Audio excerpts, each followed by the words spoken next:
Pour une chaîne diversifiée, choisissez chez Mokondi officiel. Abonnez-vous pour pouvoir participer en réalité et voir plusieurs types de programmes comme Bomoko à la Chine, comme Let's Talk Beauty, comme Actualité. Abonnez-vous chez Mokondi officiel, une chaîne très diversifiée qui vous montre et qui vous prépare à pouvoir très bien vous engager dans la communauté congolaise. Choisissez chez Mokondi officiel, abonnez-vous et cliquez sur la cloche de notification. Vous ne serez pas déçus. Karim Mokondi la baronne Nayeli Susu Toko Bunda Nanzoto te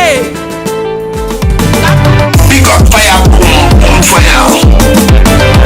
Karim Mokondi, c'est juste un big up. Karim Mokondi la baronne Boyokini.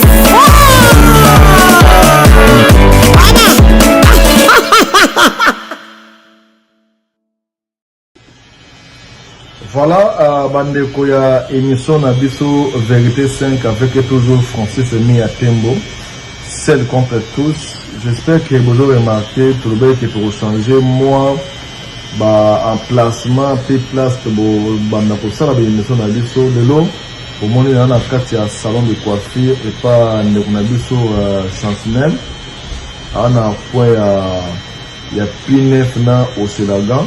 Donc on a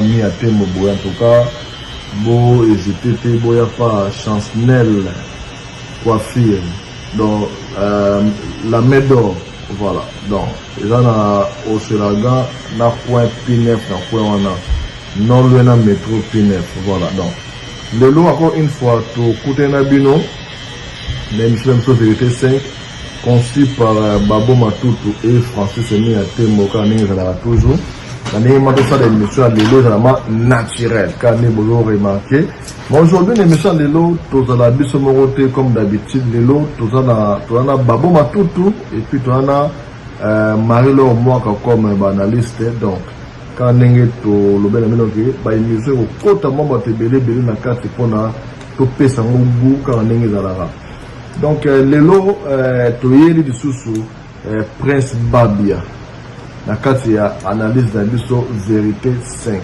donc toyeli Prince Babia mona ya bato ya Manique de John na Choko Babia paix à son âme avant de quand on a vivi à sujet d'Abiso autour de la pourquoi to sengi na régie atie d'Abiso PIB bato lampaka bamona peleve bateki ndoki basombi nganga.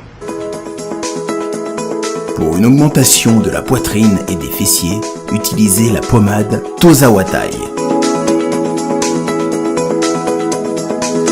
Grâce à sa nouvelle formule, mesdames, la crème Tozawatai augmentera vos seins et vos fesses, mais également vos hanches et vos mollets. 100% naturel.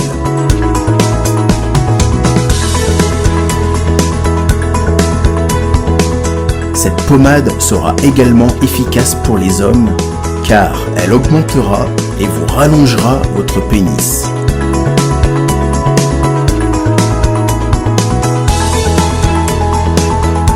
Alors contactez sans plus attendre Nicole Malonga au 06 05 50 23 18. 06 05 50 23 18 et via le site internet sur www.tozawatai.com. Une pommade, tout ce qu'il y a de plus naturel. C'est Pela TV et yena makambu ya sika lisusu. O ba chaîne ya France eza na kati. Ba chaîne ya Congo eza na kati. Ba chaîne ya Londres eza na kati. O mingo makambu ya politique ya sika. O parti AA eza na kati. O parti BB. O CFAIO eza na kati. Ya Sepela TV. Bouquet comme ya muke boye. O tina poche voyager na ngokeno partout lingi. Na bouquet ya Sepela TV. Sepela TV. Mais ma biso n'est pas 4K. machine Madaka Daka, Sepela TV. Bienvenue dans le monde de Sepela TV.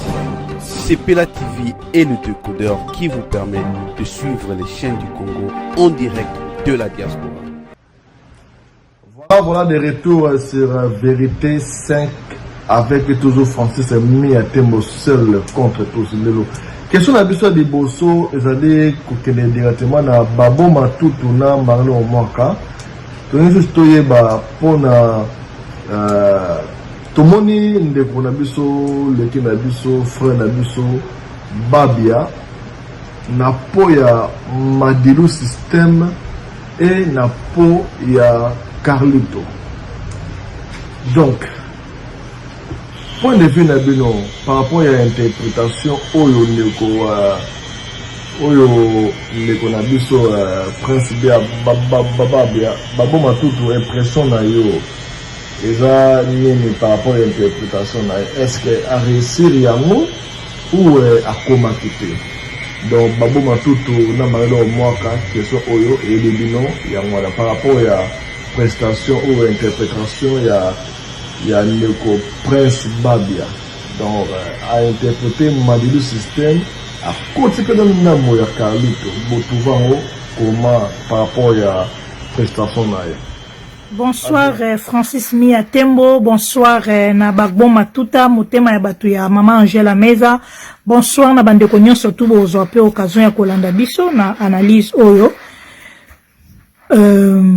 Voilà. Ba chinois, bonsoir. Bonsoir na yo, moi c'est papa et vie. Bonsoir. Pour à tous na chaîne na yo. Bon. Prince Babia alongi na ye ngasu na ye mbinzembo boye baka ke victoire eza tobela mamba Vodacom Francis Miatembo na oya na question otuni ngai Prince Babia alongi na ye aza déjà molongi Prince Babia ko gagner concours na ebite soko otuna nga question pona question mo ezali pona soki ako gagner oui non mais nga déjà na mi peselelio na réponse na nyonso donc na mi peselelio déjà donc Prince Babia ko gagner concours avant de répondre na question tuni nga déjà na lobby que Prince Babia ko gagner concours ndena na sengo moko nde mwana a participer mwana manike na mwana shoko ndenga participer na concours ya Vodacom non na motema na ngai penza mobimba na lobaki yango eloko bande ko zanga Prince Babia eza yango wana vraiment parce que kozala chanteur ezaka te koyemba kitoko ozo simba mitema basi ozo simba mitema bato non esenga ifoza na taya kitoko libumu munene te esenga ifoza na style esenga ifoza la uza kitoko esenga ifoza la oyeba ko bina oyeba ko solo na public na osko nyonso to na Prince Babia zanango aona ndaka lokola fali pour pana likolo ya feregola na héritier mibali kitoko ya ba 3 na tangi ka wana donc baza penza ba musicien complet siko Babia paza na kacha lokolo wana siko na concours à Vodacom wana moni na ngai mutu te Voilà, merci beaucoup Nayo Francis Yatembo pour la mutuna kitoko et puis je remercie aussi Marie-Laure Mwaka pour la biano kitoko azopé sur la cadre et émission Nabiso Vérité 5, une vérité en 5 minutes. Vérité 5 est une émission de concevoir pour Nabino, cette émission conçue pour vous. En tout cas, ça a plaisir. Alors, Francis Yatembo, pour vous répondre, la Mutuna Naoya Liboso concernant prestation, il y a Prince Babia, il y a Prime 3, autrement, il y a Vodacom Best of the Best. Prince Babia dans la peau de Madilu System et puis aussi dans la peau de Carlito Lassa. Impressionnant sinon s'il faut te côté moi je dirais que encore une fois félicitations à Prince Babia, encore une fois félicitations à artiste, encore une fois félicitations à moi Mboka Congo d'avoir d'abord immortalisé papa na biso lokola ba Carlito Lassa, d'avoir immortalisé papa na biso lokola ba Madilu System. Aujourd'hui on est sans ignorer que Prince Babia à la génération Pazoko na bango et puis na la génération na toyebi influence ya musique nini oezana kati et pour moi Prince Babia ko immortaliser ba grand wana ya musique congolaise ko immortaliser ba grand wana ya loyembo ya musique ya Congo pour l'anglaise plaisir. Et je dirais qu'il a réussi son pari à incarner qui Madilou Nakati Nae, à incarner qui Carlito Lassa Nakati Nae, sans pour autant qu'au sala yango autour de l'accès public il y a même takoma qui Madilou, mais incarnation là vraiment et Simba qui est très kitoko. Et pour moi je pense que le pari a été réussi et je pense que Ezalaki bah choix ya banze momo kitoko et ou sinon il y a ba vocal moi kitoko ou Ezalaki pour la prestation na wana. Na évité ceux qui n'a répondre na mutuna na yo Francis Yatembo sinon tozawana pour la développer. Merci. Donc Prince Babia ko na concours wana o ya Vodacom ko na moni na ngai mutu akokani na Prince Babia te. Prince Babia leki ba candidat nyonso musika donc azo mérité à gagner concours wana. Ce qui concours ya Vodacom le yebani mokili mobimba. Pas que yebani mokili mobimba. Et yebana nango parce que ba gaz baleka kuna ba ambulance baleka kuna ba inosibi baleka kuna et yebana nango mais ya 2022 oyo et peli moto makasi parce que moi na mani kaza na kati. Moi respect pona e. Moi respect amuke pona e. Yenda o sala ke batu batala. Soto koti na chaîne YouTube ya Vodacom. To ke no tala ba vidéo ya baza 19. Ba longola déjà mi ba lobia mi satu ba kiti ba trali 16 je crois. 3 personnes bakendaki. Mais total la car bangon 19 bangon nyon sur la chaîne YouTube ya Vodacom total la muto azana ba commentaire belé et za vidéo ya Prince Babia. Total la muto azana ba like belé muto azana ba nombre de vues belé za Prince Babia. Les restes bango tout batikali sauf personne au monde encore ba bazo commenter et bongo kara. Donc Prince Babia muta o sala ke concours wana ya Vodacom ezali. Bon, on est avec introduction là, dans une personne bimisango non. Bon, on répondre à la question de Francis Miatem. Merci pour la mutuna. Alors, Carlito, Prince Babia yembi Carlito, wanande na Natalia ngona nute. Ngana suka ki na 3e prime, 4e prime de Natalia na nute. 3e prime eza ayemba ki Madilou. Bon. Njembo ayemba ki ngo bien. Et simba ki te question na eza bongo nga rolbake e simba ki makasi na stratégie ndenga memela kiango ko yemba comme tel yemba kiango bien te par rapport ndenga yemba kanjembo papa na e amen sangwa babia ba kobelela na monde entier par rapport ndenga lamba kango ayemba kiango penza bien te mais na elateli na ye na kitoko ya prince na ebineli na ye po leki bango nyonso tukuna na obina na ebineli na ye na ndenga lelisa ki mama na ye na donc nyonso to na en général ndesko epesi réussite talaka kofi apesa ki 9,5 nini mwana mwasi wana mususu avanda na katikati apesa ki 9 alors faut ba pesa ba point wana donc ça veut dire que et toucher ki bango donc parce que thème ezalaki il faut qu'on rendre hommage na mwasi.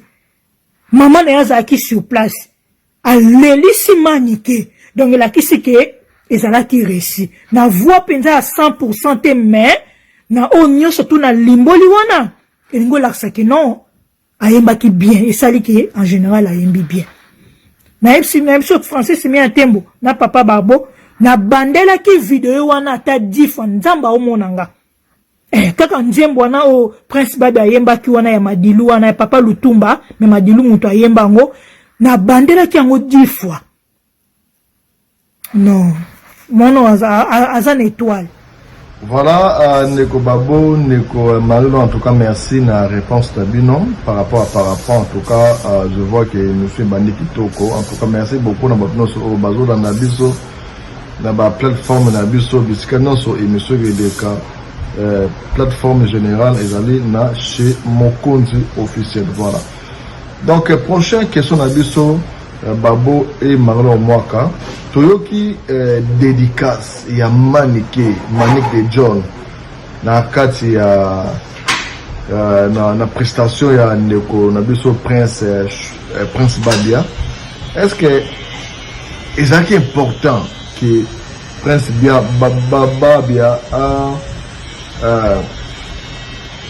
Abwaka Manique de John et attitude ya Manique par rapport à Tamba Benga qui na podium, attitude naïe avec Kofi avec son fils et au même moment na tant abane ko interpréter et tant au prince Babi abane ko yemba attitude na yé personnel tant ko moi na ko yemba attitude ni ezalaki bo tout fond comment.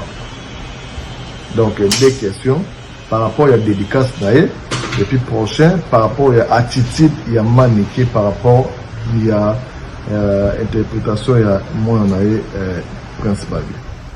Alors, merci encore une fois Francis Yatembo. N'a pour répondre à Mutuna concernant dédicace, il y a Manik de John et pas à moi Prince Babia. Est-ce qu'ils allaient qui est important? Oui, ils allaient qui est important. Francis Yatembo, Toroki Bobo Sanate ce que aujourd'hui Prince Babia c'est un orphelin, Oyakufela Papa Naye qui est le fait Babia Ndongo Chokoro. Lelo presque au dédié Maman Nae, pour moi, c'est une façon, Yagoloba merci Maman Nae, d'avoir été là pour elle. Parce que, faut dire la vérité, que presque comme la compétition, il y a Vodacom Best of the Best, à combien on camp, la morotega, la monka, maman, non. Il a eu quand même à parcourir Banzela, moi, et Belé, là. Tout bien, surtout les gars dans la team Wata, Banzela, Bani Boinabo, et aujourd'hui, il s'est quand même donné, il a quand même pris ce courage-là. Il y a qui nous participé dans le concours, il y a Vodacom Best of the Best. Alors, pour Nanga, dédicace à Manik de John, et c'est là qui est important, du point de vue, ceux qui prennent si yemo comme tu as dédié, qui maman n'a se sentait qui beaucoup plus à l'aise, dans un un peu comme il tient la peau à Prince, dans le baguette d'éducation, c'est très important. Très important dans le sens que Prince a voulu remercier sa maman, Prince a voulu passer un message, et pas à maman n'a que malgré Bisika Touti, mais tala maman, tala Bisika Toukomi. Pour nous, ils ont la interpellation, pour nous, ils ont la façon dont Prince a l'amour si les sous maman na eto a meki ko beta ko l'amour ça na pongi ko bisa que maman l'amuka tala bisika to uti tala bisika to komi. Et je pense qu'à partir de dédicace cela pourrait apporter un grand changement dans la vie ya maneke, cela pourrait aussi apporter un grand changement par rapport à la compétition. Il y a Prince parce que Prince a immortalisé Maman Naye en pleine zembo à dédicacer Maman Naye. Il a fait le temps, il pouvait aussi dédicacer n'importe qui, mais quand il a dédicacé Maman Naye, pour moi je pense que c'est d'abord un honneur. Il a rendu l'honneur à ses parents, malgré son père n'est plus en vie, mais Maman Naye Oyo a beaucoup lié à rendre honneur et aussi pour la façon moko il y a sa Maman Naye, sa Maman Naye, Maman Tala Bisika Tokomi. Et pour moi, je pense que ces dédicaces-là, elles ont quand même la place dans l'Angola. Alors, pour nous répondre dans mon Francis Yatembo concernant attitude, Yamanik de John.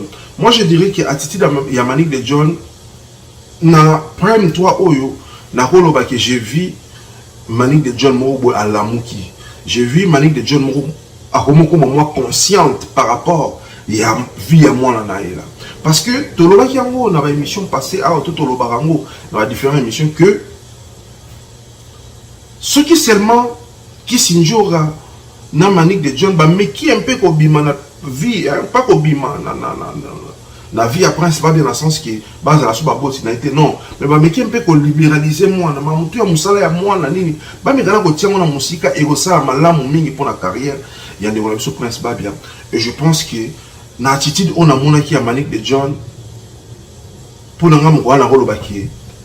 elle s'est rendue compte que à Kogozala puis un mot majeur pour l'avancement à moi elle s'est rendue compte que à Kogozala peut puis un mot majeur pour la chute à moi je pense que on a la roloba et ça y a mon qui attitude na ya mutumo à l'amuki elle était devenue consciente, elle a compris que devant Kwamiko Lezoya, moi je suis soit la victoire, soit la défaite.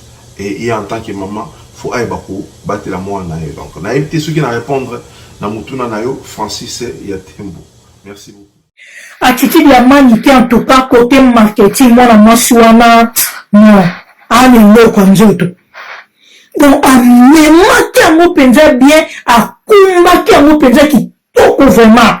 Si vous avez sur place dans la salle, vous avez sa manité comme ça bisou. Ah, penda qui l'ont bien. Mais l'indignité qui a forcé qui, l'indignité qui a forcé qui m'a mis ce bima qui parce que ça, a comment penser boana à Koufa, on a muta yemba pe nzembo wana akufa 2 personnes bakufa mais nzembo tikala donc na mawa wana na nzembo ndenge za kanzembo mawa akanisa kibabi mbala moko Manike, voilà, pour côté de dédicace. Donc, Manike n'est là qui on est à ceux qui a ça là qui baisse parce qu'il y a des gens qui vont filmer. Quand la caméra est Vodacom et qui peut filmer, non, mais les autres temps qui peut filmer, peut-être Manike a qui n'a été. Ah ben là, il est collé la carte na carte, n'a dit mais que ça qui baisse. Non. Bah qui peut n'a pas zoomer. Puis bah matissez na podium s'il vous plaît. À ça maman elle est bossée, il y a des candidats au bazar qu'on a na Vodacom, on va matissez na podium. À Mati pendant la podium, quel honneur! Donc, il est quelqu'un qui très bien, et ça là qui est important, peut jouer ma casse pour la prince bag. Et jouer pendant ma casse dans la fille de famille, et ça pendant la soutien, je soutenais moi en abango, déjà la matière qui m'a niqué la podium, et ça livre vraiment qui toko, déjà l'éla qui, en tout cas, tire l'histoire. Pour la monnaie, n'a eu maman mon côté, où il y a candidat à Vodacom, à Koyakuna, ceux qui ont copié Manike. Donc Manike a fait Molinzela, sous Bagolanda, Banamam sous Bandoya, na salle, wana Bagolo la paix, wana ils ont trop temps, mais Manike déjà salé à nous. Donc, voilà. Pour la dédicace, Prince Babia, en tout cas, félicitations pour Naye, à celle qui bien la dédicacé maman Naye, mandenge que, na internet mede le banaka Manike soutenaka mwana na ye azobebisa carrière mwana na ye Manike azoniata étoile mwana na ye azoniata carrière mwana na ye mambeta boye na boye soki prince azoko échouer na makambo ya musique eza Manike nini bakanisa ndeti Manike na prince relation ezalaka bien te oyi kodédicace mutu ozwi temps oyo bakotanga kombo ya mosabi ke aza na yo na kati sur place aza na yo. Donc, il a fait que vous avez une relation bien. Mais il y a un bateau normal. Dès que vous avez une dédication de une émission, et vous avez fait que vous avez une relation bien. Mais ce que vous avez participé dans le concours, vous avez dit que vous avez bien à dédication à un mouton, soit que ça écoute peut-être caché, soit que si l'émission va moi caché, mais à titre de surtout il y a une dédication maman s'il vous plaît. Tu en as vraiment, mais par contre, qui est ce que vous avez dit, en tout cas, on a appelé félicitations. Et Simbi Makasi. Et Simbi Makasi. Dédicace na yowana, ya maman na ye, na kolela Manike nyo se toi ne sali réussite ya nzembo. Donc, pour ngai, Prince Babia salaki très bien natangi comme maman na ye 3 fois. Na kati ya nzembo moko, ndenge Manike alelaki, ndenge mataki na podium, en tout cas, sali kitoko makasi. Ouais, en tout cas, merci beaucoup. Donc, monsieur Elika, vraiment, kitoko, merci na bakuno sur bago bandabiso, pour profiter pour tout ça, na bandabiso, sur beau s'abonner, na chez mon compte officiel plateforme, ya bino, ya biso, ya bakuno sur Olo, Baminaka, chez mon compte officiel, voilà. Donc, ndeko Marino, ndeko Babo Matutu, selon bino Mibale, est-ce que performance ya Prince Babia, est-ce que besoin sûr que Prince Babia a obtenu la finale? On a eu quand même ce qu'on fait l'idée, mais avec le numéro qui est final, donc surtout comme finale. Donc, c'est que déjà écoute déjà le modèle qui donne le point de commencer à finale. Est-ce que par rapport il y a Bino, est-ce que vous sûr que Prince Babia a obtenu la finale? Il y a concours en avis. Si oui, moi je peux dire oui. Sinon, beaucoup de gens ont raison, il y a non. Ah, concours, na kachikutu na question na papa miatem. Prince Babia kokoma, soki Prince Babia ameki kolongwa na concours na biso nyonso ko se désabonner, biso nyonso tout ko tala yango te. Manike asalaka na internet. Tata mwasi na ekiti njo asalaka na internet. Babia aza mutu ya communauté, aza mutu ya bato ayebana yemba na quartier latin. Mwana azo participer na concours fois gagner. Ce qui est que Prince Babia ayebaki koyemba te, aza na ye kitoko te, aza na taille te, aza na ba critère ya kozala un bon chanteur te, un bon musicien te. Wana tourner to doloro misusu. Mais Prince Babia aza na ba critère nyonso. Nyonso à 100% aza nango. Puis na bango nyonso to baza na kati ya concours na mutu aleki Prince Babi azate. Totika motema mabe, o mani ka finga batu, internet etambolaka bongo. Na okute bele ba finga batu otali na mafinga sali nzoto malili. Ba yokana ba limbisa internet ezalaka bongo bandeko nanga. Mani ke sika finga internet osepelaka na mafinga na ye. Tanga finga kana mobetela ke maboko botinda ke ba mbongo ba encourager ke finga lisusu.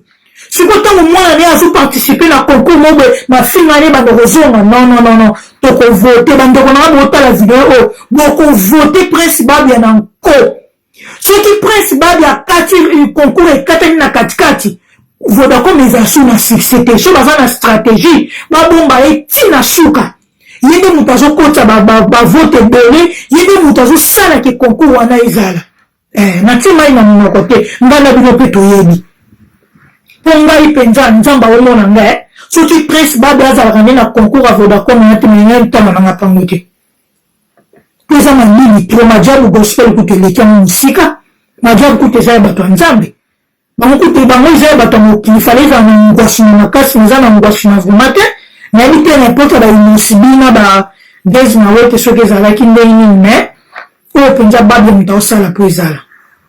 Voilà, merci beaucoup Nayo Francis Yatembo pour Mutuna Kitoko Oyo.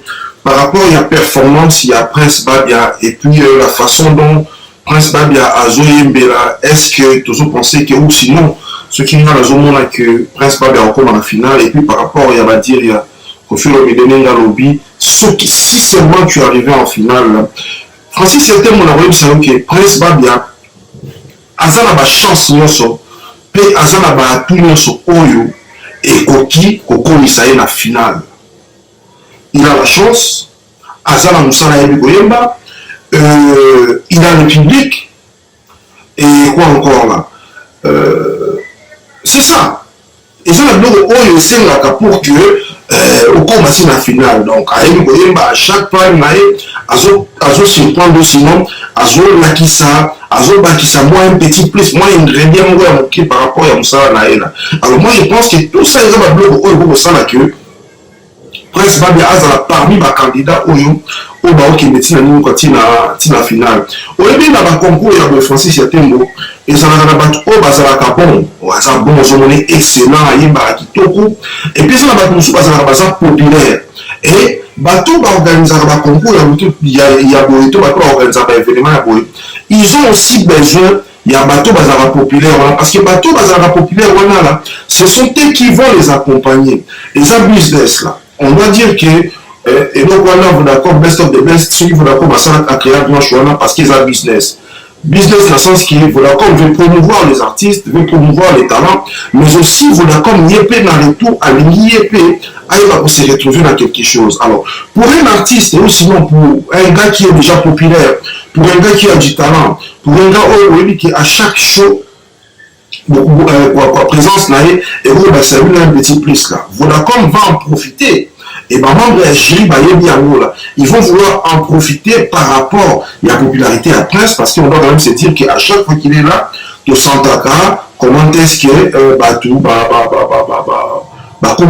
comment est-ce que Batou, on peut voir qu'il a les atouts, il a la qualité, il a aussi le travail au la finale. Donc pour moi, je dirais que Prince Babia, il est, si seulement il continue, maintenant c'est à lui de pouvoir prouver, c'est à lui vraiment de pouvoir prouver qu'il est capable d'arriver à la finale, parce que c'est là les amis donc il faut y aller pour jouer la qualité, mais tout en place, question à différencier, question à apporter, moi plus que non, il est comme la finale, mais sinon, s'il faut caricaturer déjà tout le monde est déjà joué, moi je dirais déjà que la finale, et ça annonçait déjà bien qu'il ne connaissent pas bien à la finale. Donc je pense que la réponse à Francis Yatembo. Merci. Voilà, merci Ndeko Babo, merci Ndeko Mario, na point de vue na bino par rapport car tu veux pour avancer malende. Donc vous avez vérité 5, donc concept d'édition, 5 questions encore répondre en 5 minutes ou moins. Voilà. Donc, toujours pour avancer vers, avant de nos questions, il y a émission Nabiso. Voilà. Comment vous reproche à Kofi Olomide par rapport à Prince Babia? Est-ce que choix il y a un Nzembo? Est-ce que c'est un avantage d'ailleurs ou c'est un désavantage d'ailleurs? Est-ce que Nzembo Olo Baponaka Yomoto et pousse à Baron vers victoire ou qu'on retire Baron vers victoire? Alors, pour nous, est-ce que soit Nzembo va être bien ou c'est un mal?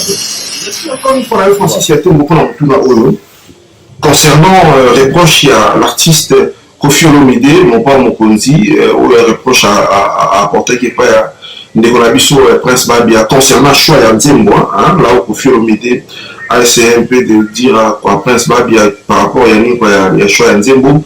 Et moi je dirais que choix à Nzembo, le message que Kofi Olomide a voulu juste passer à Prince Babia des années, c'est que Prince Babia, Kofi a compris que Prince Babia zone n'a confort, monde n'a et sa rumba. Et ça c'est vrai. C'est un digne fils de la rumba parce que papa n'a fut un rumbaman, papa n'a un soldat à quartier latin. Prince Babia a été bercé par cette musique là qui est la rumba, par cette musique congolaise là, où le papa n'a la bêta, où le papa n'a la yoka, maman n'a yoka. Et ça fait que zone n'a confort et ça musique congolaise. Mais nakati ya concours wana et nous toujours ça les années c'est que ils n'ont pas seulement besoin il y a musicien où la vous allez focaliser toi vous allez carré tout borner la casse style moko. C'est ça le message que Kofi Olomide a voulu passer à Prince Babia. Kofi Olomide a voulu juste dire à Prince Babia que mais quand Kofi Olomide manqué parce qu'il commence à noter que le monde actuel là monde ya lelo ça géré sur la Prince Babia lelo baza tourner vers musique nous sous. Alors Kofi Olomide a voulu aussi aller découvrir, c'est une façon de remarquer, tu dois découvrir yo na monde nous tu dois découvrir la capacité na yo, force na yo na genre ya musique nous sous hormis que la rumba. Alors nous tout na pour Francis Yatembo, est-ce que ma choix ya Nzembo et nous on appelle cause de victoire, tout cause de défaite, oui. Tout le monde a un artiste talentueux, tout le monde a un donc à un danger, mais peut-être parce qu'il a un concours, à sali choix, il y a un Nzembo, il y a bien été, et dire jusqu'au uniquement parce qu'il a sali choix, il y a un Nzembo, et performance, il y a une équipe à l'unité, et au sein de la choix, il y a un quartier. Mais quand il y a Prince Babia, ce n'est pas que Nzembo, a performé bien, non, a performé bien. Mais Kofi Olomide a ligne à déclin. Message à Kofi Olomide c'est que tu dois découvrir le monde.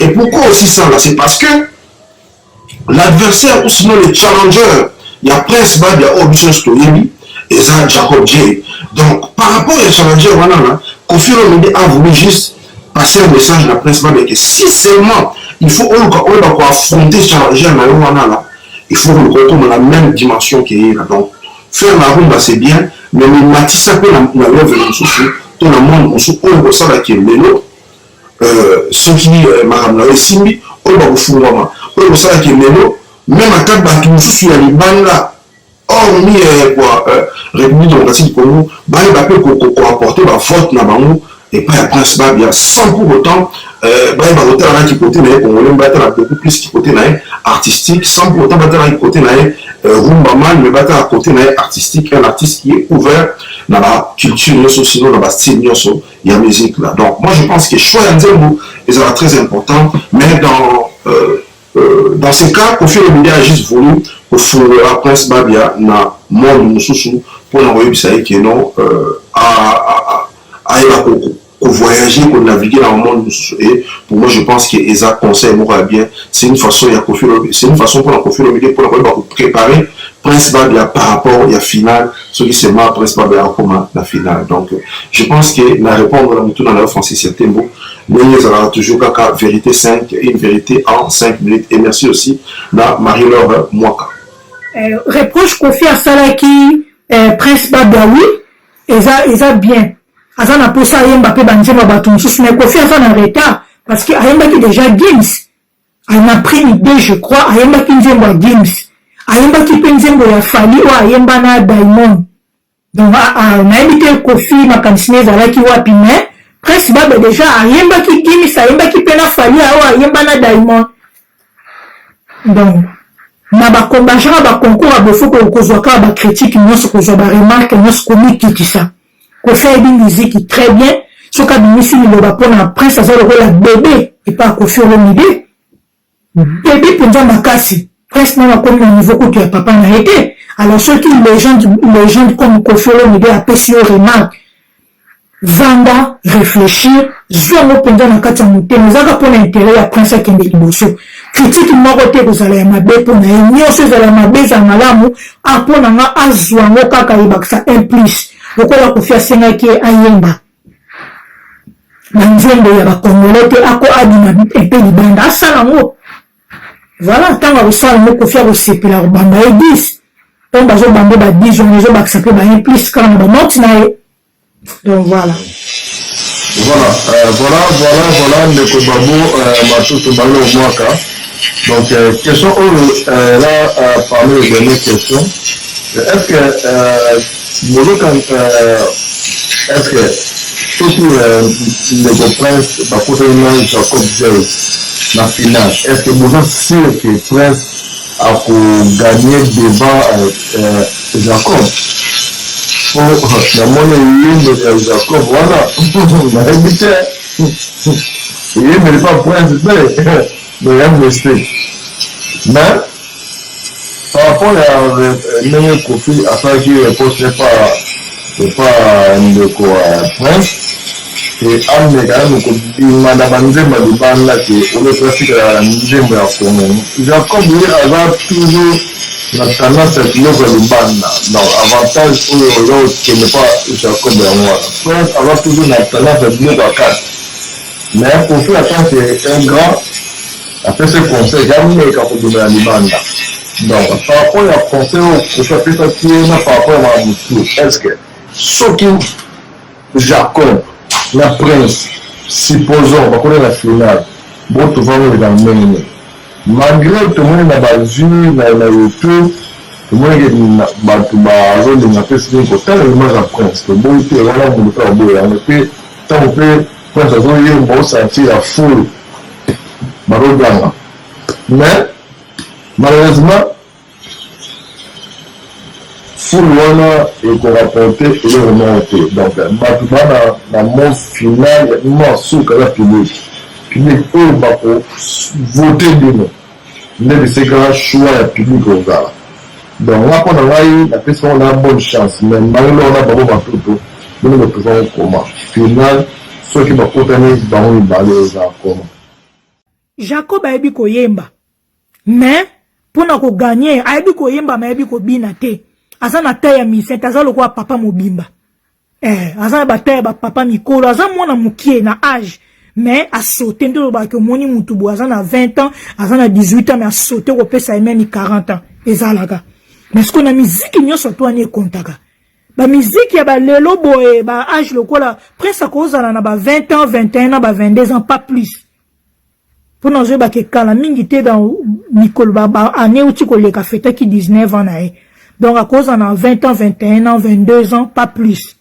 donc asa pena na âge moko ya kitoko mpona kobanda carrière na ye soki batie bango fara na Jacob Prince Babia kolia ye parce que Prince Babia aza na taille ya kitoko aza kitoko aza na aspect aza na nyonso aza na makambo oyo ye aza nango Jacob aza nango te Jacob ayebi koyemba tokoloba na koyemba Jacob aleki Prince Babia na koyemba mpona tosisi mpe concours esili te pour voir mutu ebimaka ça dépend ya nzembo oyo ya poni Prince akokopona nzembo moko mabe berelati ye yango wana na baconcours abongo fo kopona nzembo ekobanana na mongongo na yo kopona n'importe quoi te biponela po yembo sepelisa bato non il faut kopona nzembo ekobanana na mongongo na ntango kopesa mba mo makambo Jacob peut-être azosala ba choix ya nzembo kitoko ezokoka na mungongo na ye yango le Kofi azokumisa ye balobi ki aza kutu na concurrente mais ezalo kuta normalement na concours amné lokola Vodacom jamais ba membre jury ba kololo ba na candidat ke oza na concurrente na Vodacom mais non bwana na sepela ina ngote za Kofi mutaloba ki yango je crois na sepela ina ngote siko ko décourager bande ko nyonso to bazana o ba participer na concours wana eza bien te bango nyonso bazana na objectif eza moko ba gagner siko yo kendolo ba déjà que oza na concurrente donc c'est que bo ponier déjà yem ta ko gagner c'est pas bon na sepela ina ngote je crois Kofi mutaloba ki yango Jacob a obangi sa prince babiate ata mokete pour nga prince mutako gagner parce que ba critère nyon surtout ya gagner prince babia nango. Donc alors merci encore une fois Nayo Francis Yatembo pour la mutuna otuni si seulement prince babia kutani na Jacob J na finale est-ce que prince babia a la possibilité à gagner na roloba keza bataille na moni souligner point moko awa que ce total ba vidéo na bango hein, par rapport à la prestation na bango tout le monde ba vidéo beaucoup plus à prince babia des hôtels beaucoup plus sur YouTube et aussi par rapport à la popularité ce total na katia salle ceux qui prince azoyemba tout le monde a beaucoup plus batoazo ganga batoazo kumisa beaucoup plus prince Francis Yatembo j'aimerais que tu bakozo na moi sima vous vous souviendrez na émission ya Majab ton na concours ya Majab Talent tout le monde qui ndeko na biso Manassé Sinda très populaire et par rapport à cette popularité là tout le monde s'attendait à ce que Manassé Barobima premier na tu koloba yango na précédente nini quoi question posée on a répondu que organisateur ya ba concours wana bazara na besoin de regarder bateau bazara populaire pour na koyeba ko mema ambiance moko boye tito comme la finale mais une chose est vraie c'est que il ne faut pas confondre la popularité aux alentours du public. Il ne faut pas confondre la popularité aux alentours de la vie il y a YouTube. La réalité en face quand il y a un vote parce qu'ils ont battu mais il n'a pas de moyens il y a voter. Ils ont battu il y a tali vidéo mais il n'a pas de moyens il y a voter. Il y a battu il y a tali vidéo il y a tali commission mais il ne sait pas comment te voter. Voilà pourquoi Batu o bazo entouré prince babia faut baluka basali sa machine wana nyonso. Donc cela veut dire quoi? L'artiste doit travailler fort. Prince babia a la possibilité. N'est-ce que azana ba avantage nyonso côté na ye dans le sens que il sait chanter. C'est pas que si prince se retrouvait devant Jacob J prince Abi Goyemba non, prince Abi Goyemba. Tout le monde a dit que Jacob J a beaucoup plus na biloko ya libanda nini boye na boye. Mais je peux t'amener même pe na zone pe arumba tant sous prince pas bêter bakaro. On comprend. Voilà pourquoi Kofi Olomide a voulu démystifier ces côtés-là et pas à Prince. C'est que non, Luka peut taper la monde. C'est comme si Kofi Olomide préparait déjà Prince. C'est comme si ils ont coaché déjà sans pour autant ça la coach naïla. C'est ça aussi le rôle. Il y a des membres à gérer. Donc, aux opés sa point de vue naïla, en même temps, ils ont coaché Moutou sans pour autant ils ont la coach naïla direct. Donc, pour moi, je pense que Prince a un batou, a une chance. Il y a quoi gagner quoi finale autre quoi remporter quoi Vodacom best of the best mais il faudrait seulement yemoko na côté naie et puis na bateau bazo travailler naie là baye bakotala makambwana oyo tondi ko citer a donc cela veut dire quoi la popularité ne signifie popularité à salle na kotala ma vie ne signifie pas que on gagne automatiquement cela ne pousse pas ce qui est pour expliquer bah tout est nani va voter comment est-ce que maintenant va voter Prince pour que Prince abima premier donc bah ça la campagne il y a aussi la coïnciter va voter bango et aussi Prince doit beaucoup travailler pour moi je pense que Azana par rapport à Yena Jacob J Prince Azana 70% il y a chance il y a quoi va gagner et ceux qui sont dépendent quand on a souhaité bonne chance à gagner concours au Vodacom best of the best. D'ailleurs, et vous avez appelé comme sous concours à l'Ebosso Oyo, il y a Vodacom Best of the Best, et vous allez rapporter pas un rumba man n'est pas un mouton oyo a osala rumba tamé ko filo bile pa lingi Prince Babia aiba ko fungama na ba monde mususu. Donc Francis Yatembo, je dirais que Prince Babia azana ba chance nyonso ya ko ba ko gagner na Vodacom Best of the Best oyo, mais ezo dépendre na makam oyo ba moko ba ko tia na nzela pona koyeba kotambusa nini kwa toko qui ne koluka victoire wana. Né dans le bail on la fois passé, c'est que Prince ne doit pas ignorer, son équipe ne doit pas ignorer que au bas ça les gens le roi beaucoup dans l'élection bozo luka ba voter bino et Prince Babia a ses devoirs là. Il y a aucun de ko flatter ba pour qui ba to ba flatter et ba to ba voter pour aller ba bima gagnant na Vodacom Best of the Best. Mais je dirais à 100% ou soit à 70%, Prince Babia Aza na chance ya ba gagner Vodacom Best of the Best. Merci de Francis. Voilà, merci, Vérité 5, et ça, il me sonne à Bino, Vérité 5, toujours, que idée au Nyon sur Pesa, Vérité 5, c'est concept conçu par Babo Matuto et Francis Semi Yatembo. Merci na Marilo Mwaka na participation, non, merci beaucoup na bateau non au bateau soutenir biso. Na ba prière, na ba commentaire, ya kofinga, ya malamu, en tout cas merci na bino. Merci na bino fait bateau bozaki liboso de écran pour na kolanda tout ce biso une fois na émission na bino pe ya biso na komo ya Vérité 5. Merci na Karine Mokonzi la baronne maman na Arieta Kikuli babi bébé oyo avec pesa bazozo mutu donc bouger bazozo. En tout cas merci na ba chinois nyonso, merci na bana membre, merci na bato nyonso balingaka biso, merci na Mboka Rivino, merci na Tony Guérin, merci na moto na nga moko de tout le temps Petra Kim, merci na yo. Petra Kim, na beaucoup 3 fois. Petra Kim, merci na yo. Merci na Chic Beauty, merci na yo. Merci na Chancel, merci. Donc, ceux qui m'ont donné ma boy, bino botalaka, botala boy, bibliogo o erita yemba. Mama ceux qui a boyé tozu wapi yamoyo. Et ce n'est pas le mais la main d'or Chancel na kati ya Montréal avant na coin ya Hochelaga na coin Pinef en tout cas na coin wana bomona et comment na libanda munene wana boya et aux moi c'est bon quoi. Voilà, en tout cas pour continuer ma prochaine élément na biso, j'espère qu'il y a aussi la prochaine élément Vérité 5 et vous mettre à poste na ndako ya Karine Mokonzi. Là on a invité moko de plus on a fait sa comboté bino moko beaucoup de fouvriers beaucoup d'émissions wana aujourd'hui prochaine émission avant après olo vous avez émission ya Karine Mokonzi auto mettre des postes pour loba olo nyonso ekobima ezaka 5 questions. Nous débattre dans l'émission. En tout cas, merci que nous avons abattu la bino. Longue vie à émission Vérité 5. Merci na Babo Matutu. Merci na Marie-Laure Mwaka. Pour une chaîne diversifiée, choisissez chez Mokondi officiel.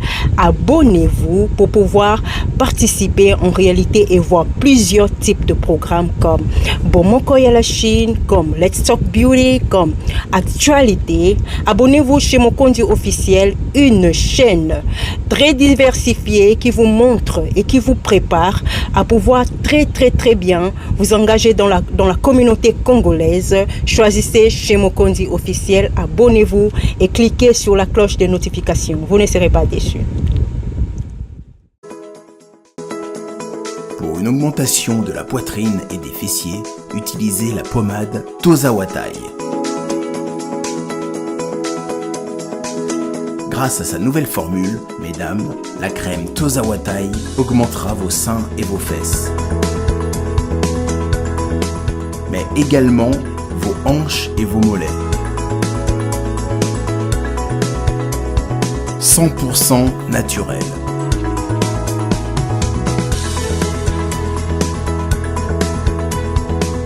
Cette pommade sera également efficace pour les hommes car elle augmentera et vous rallongera votre pénis.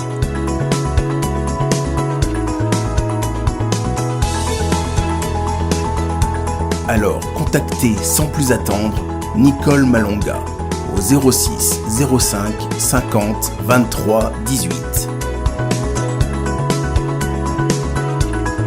06 05 50 23 18 et via le site internet sur www.tozawatai.com. Une pommade, tout ce qu'il y a de plus naturel. Sepela TV eye na makambo ya sika lisusu. O ba chaîne ya France eza na kati. Ba chaîne ya Congo eza na kati. Ba chaîne ya Londres eza na kati. O ngomona makambo ya politique ya sika. O parti AA eza na kati. O parti BB. O CFAIO eza na kati. Ya Sepela TV. Bouquet comme ya muke boye. O tina poche voyager na ngokeno partout lingi. Na bouquet na Sepela TV. Sepela TV. Mais ma biso n'ozo mais ma biso on a 4K machine ma daka Sepela TV. Bienvenue dans le monde de Sepela TV. Sepela TV est le décodeur qui vous permet de suivre les chaînes du Congo en direct de la diaspora. Karim Mokonzi la baronne Nayeli Susu Toko Bunda Nanzoto te. Big up fire, boom, fire. Akari Mukonzi, c'est juste un big up.